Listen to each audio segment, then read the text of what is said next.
What's going on, gardeners? On today's video, I'm going to show you all how to protect your cucumber and squash plants from cucumber beetles and squash bugs. No gimmicks, this actually works. And it's fully organic. This concoction has truly protected all of my plants through what has been a very difficult year, and they have never lasted this long into the season. And on today's video, I'm sharing the secret with you. We are going to use two different products, Spinosad and Surround WP. These two products are going to work together to make the ultimate organic protective spray. Spinosad is a broad-spectrum organic insecticide that is effective on a wide range of insect pests like bagworms, borers, beetles, caterpillars, codling moths, gypsy moths, loopers, leaf miners, spider mites, tent caterpillars, thrips, and a lot more. I'm reading this directly off the bottle. The way that Spinosad works is through ingestion. It is a natural bacteria that you spray all over your plants, and then it must dry on the leaves of the plants.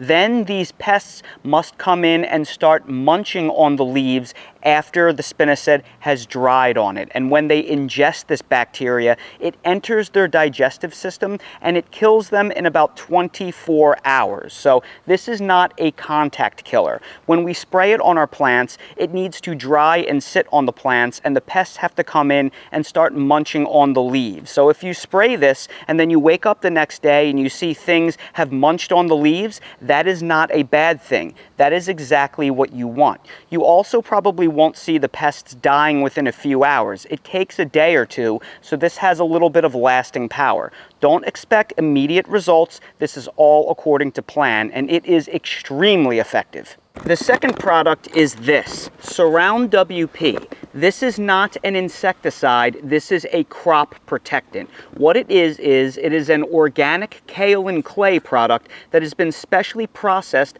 and micronized to be sprayed on crops. So what happens is this coats your crops in this film of clay, like a haze, and that makes it very unattractive for the insects to munch on because they get a mouthful of clay. And this becomes more and more effective the more often you spray, because you will continually, every week or so, coat your fruits in a coating of this clay, or coat the leaves of your plants in a coating of the clay, and then the insects in theory won't want to munch on them. And I have found this to also be very effective. And as a bonus, if you have very strong sun, this actually works to protect fruits and the leaves of plants from sun scald, because it gives a little layer of protection from the UV. But when you combine the two products, that is when the real magic happens, because the Surround actually acts as an emulsifier and surfactant for the Spinosad. So what happens is, when you mix them together, the Surround emulsifies the mixture better in water, so it will stay together and you'll be able to apply it more evenly, and then the kaolin clay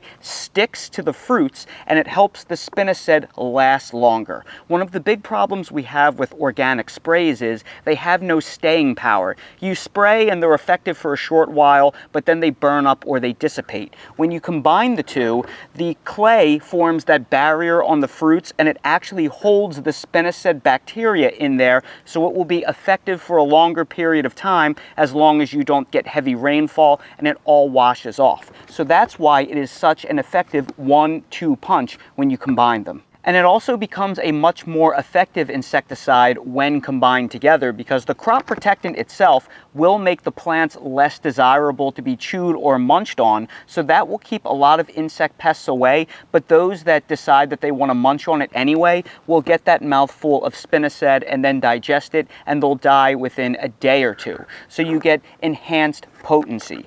Now, for your convenience, I will place direct links to both of these products, as well as the sprayer that I'm going to use in this video, down in the video description, so you can find them. You will notice that Surround WP is a little bit expensive. That's because you get an absolutely enormous bag, and it has the freight worked into the cost. I have been working off of the same bag for 3 years, and it's easily going to last the rest of this season into next season. So if the cost looks a little bit high, divide it by 3, 4, or 5 years, and it's actually a deal over the long run because you're buying in bulk. But whatever you do, I strongly advise you do not buy a Kaolin clay product that is made for makeup or other things and work that into your sprayer. This product is specifically micronized to be passed through a sprayer, so it will not clog it. So if you just go out and you buy Kaolin clay to save money, you may destroy your sprayer, and I don't think it's worth it. This is specifically made for the task. When spraying your cucumbers, it is incredibly important that you get into the tops of the newly formed cucumber vine, because this is where the cucumber beetles often hide and breed. Also check your melon vine tops, because melon vines are extremely attractive to the cucumber beetles. You can actually see a couple of them breeding in that male flower right there. They're having a good old time. Squish.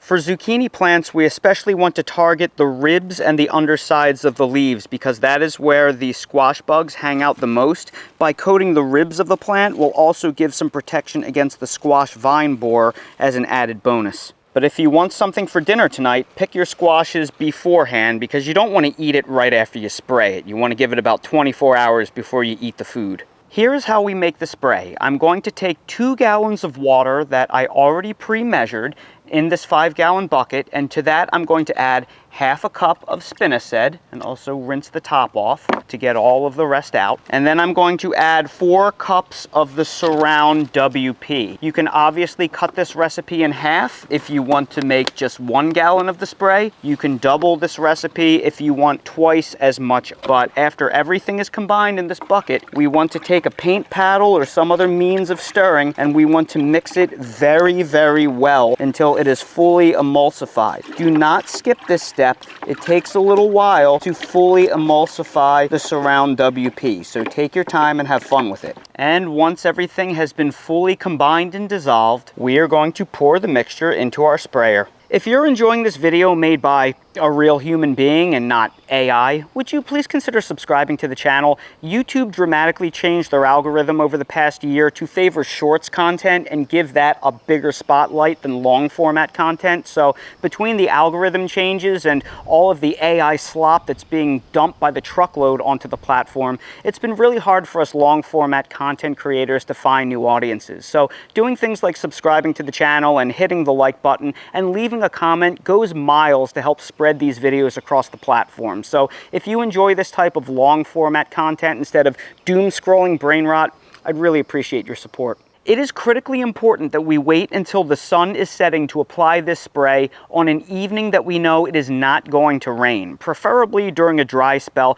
of at least 2 to 3 days, because in order for this spray to work, it has to fully dry on the leaves, and then the insect pests have to chew on the leaves and ingest it. So if there's rain and it washes it off, this spray will not be effective. Furthermore, never apply any sprays at all in the middle of the day or when it is very warm out and the sun is still up, because it can annihilate your plants. Any spray, whether it's natural and organic or not, when applied when the sun is up on a warm day, can torch your plants, destroy them. So you have to wait until the sun is setting. Also, it's best practice to apply insecticides when sun is setting, because all your diurnal bugs like bees and dragonflies and ladybugs and other beneficial insects leave the area. Usually it's only the pest bugs that are out at night. So right now it's about 7 o'clock, the sun is setting. Now is the time that we want to apply our spray, and we don't have rain in the forecast this evening or tomorrow.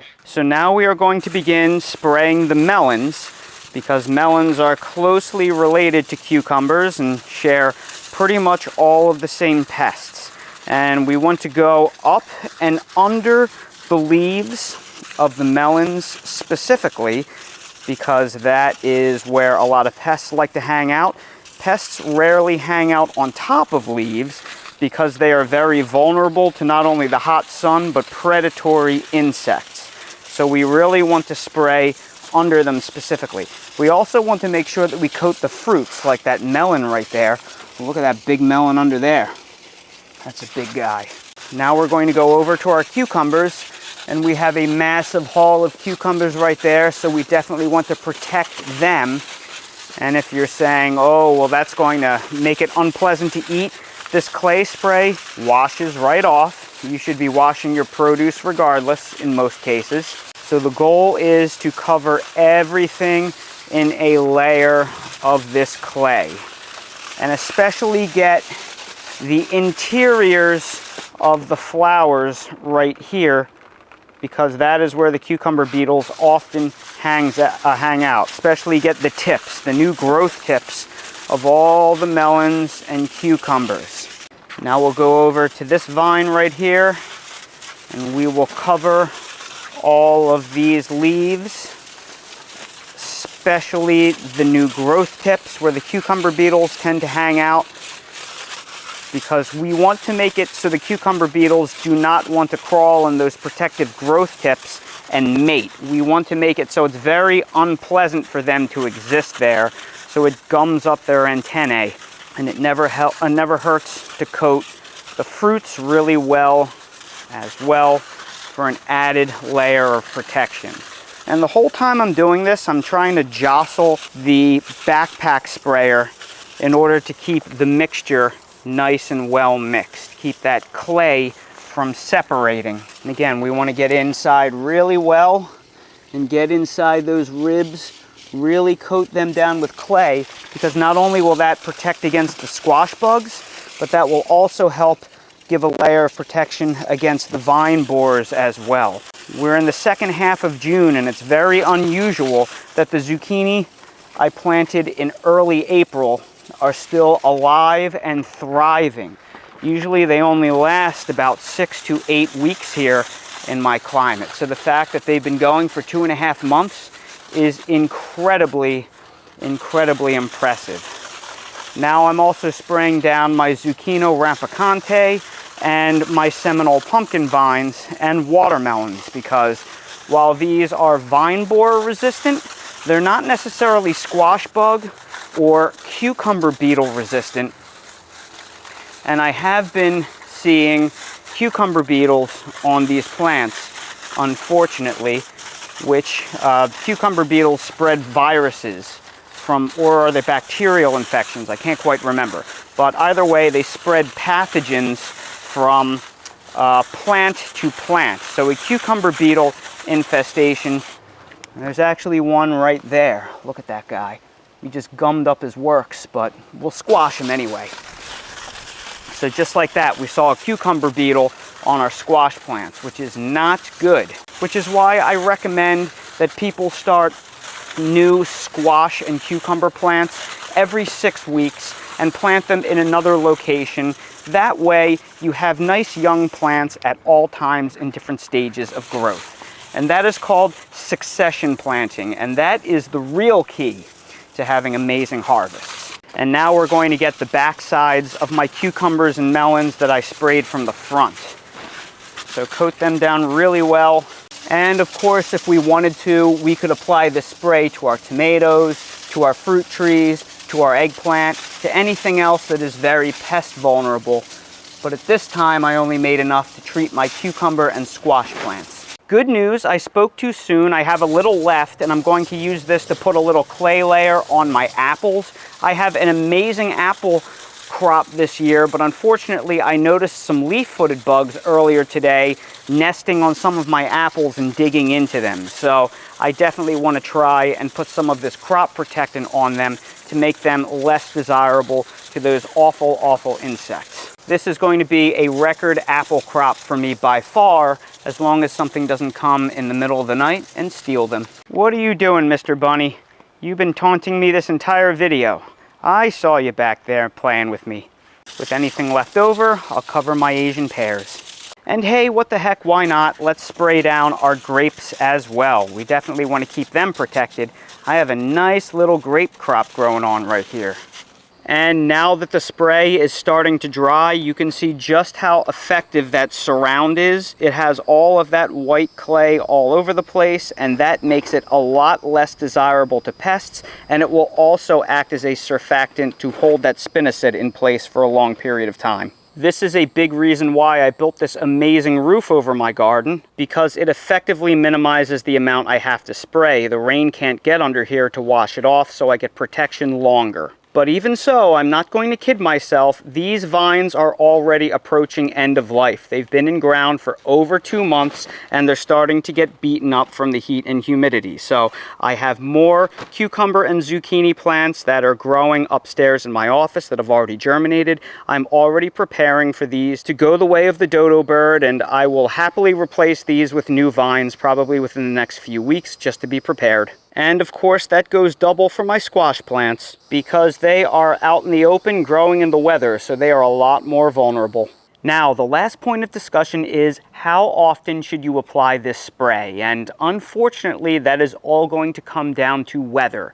Generally speaking, the drier your weather is, the less often you're going to have to apply these sprays, but with a few caveats. Number one, Spinosad is a rare organic insecticide that actually has staying power and lasts a few days. However, it is still an organic insecticide and it still degrades fairly quickly over time. It doesn't last for weeks and months like synthetic chemicals do, and studies have shown that Spinosad can stay effective for around 3 to 5 days on average if the weather stays dry and nothing washes it off. So if you live in a very dry climate where you don't get any rain, chances are you can leave the Spinosad on for something like 5 to 7 days before you have to reapply. But if you live in a wet climate, you may have to reapply it more like every 3 to 5 days or whatever your weather allows. Now for the surround kaolin clay, you have to spray a few times in order to build up a clay layer,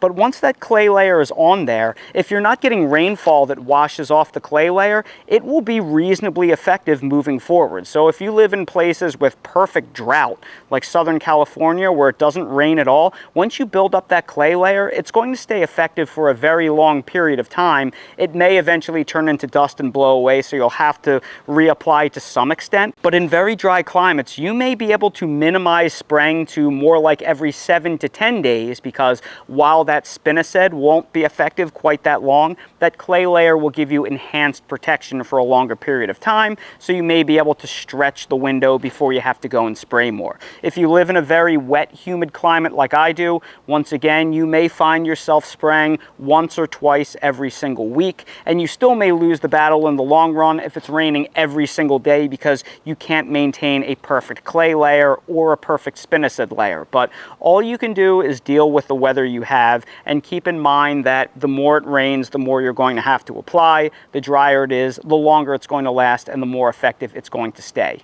And that right there is my organic spray that works to keep the cucumber beetles and the squash bugs off your plants. It's not magic, but it works like magic if you're diligent about it and you maintain that Spinosad and clay layer. It will go miles to stopping those pests as well as countless other insects that invade our garden. It is really fantastic, and if you put in the work and you keep a spraying routine, you will just be shocked at how much more productivity you will get out of your garden. So everybody, I sure hope you found this video helpful. If you did, please make sure to hit the like button, subscribe to the channel, and please ring the notification bell so you're notified when I release more videos like these. I place direct links to all of the products that I featured in this video for your convenience. For everything else I use in real life in my yard and garden, that is linked in my Amazon storefront in the video description. And while you're down there, check out my website, themillennialgardener.com, for all things gardening and custom home design merch if you want to support my channel. Thank you all so much for watching, and I hope to see all of you again on the next video.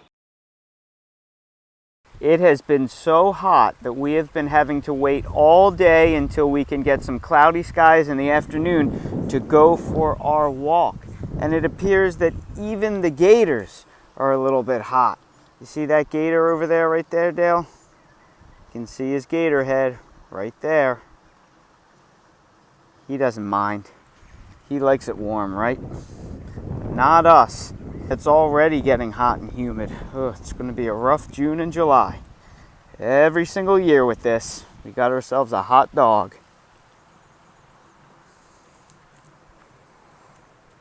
At least Dale will cool off the plants, right? We have to water the trees.